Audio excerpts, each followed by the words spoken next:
আজকের দিনটা হলো সানডে আর ওটি হয়েছিল ফ্রাইডেতে।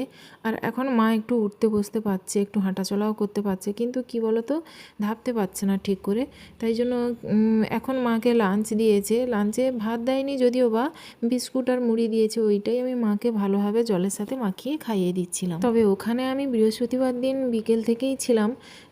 ওখানকার খাবার, ওখানে হাসপাতাল থেকে পেশেন্টের সঙ্গে আর একজনকে খাবার প্রোভাইড করতো, কিন্তু আমি ওখানকার খাবার খেতেই পাচ্ছিলাম না।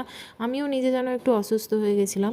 তারপরে আমি কি করলাম, ওই সানডেতে আমি সকালটা ব্যাস পাপা এসেছিলো, পাপাকে রেখে আমি একটু দোকানে খেতে এসেছিলাম ঘুগনি আর রুটি। আর আমার টেবিলের সামনে কত সুন্দর একটা কিউট একটা বিড়াল বসে আছে, তাই ওটাকে ক্যামেরা বন্দি না করে আর পারলাম না। তারপর দুপুরের দিকে ভালো করে মাকে আমি স্পঞ্জ করিয়ে দিয়েছি হালকা করে।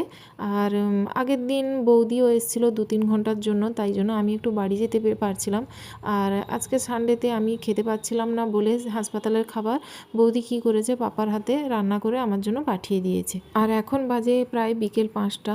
আর প্রায় চুলটা সেই যা ওটির দিন যা মায়ের চুলগুলো নার্সরা বেঁধে দিয়েছিল, সেই আর খোলা হয়নি। তাই মা বলল, তুই চুলটা ভালো করে আঁচড়ে ভালো করে গার্ডার দিয়ে বেঁধে দে। তাই জন্য আমি মায়ের চুলটা বেনুনি করে ভালো করে সেট করে দিয়েছিলাম, যাতে আর না খুলে যায়। তারপর বিকেলের দিকে নার্সগুলো কয়েকটা ওষুধ দিয়ে গেলো, বললো মাকে খেতে, সেটাই মাকে এখন খাওয়াচ্ছি। যাই হোক, ওটির আগে মায়ের প্রেশারটা যেভাবে হাই হয়েছিল, খুবই টেনশনে ছিলাম। যাই হোক, সব কিছু সুস্থভাবে ভালোভাবে হয়ে গেছে, এটাই সব থেকে বড় কথা।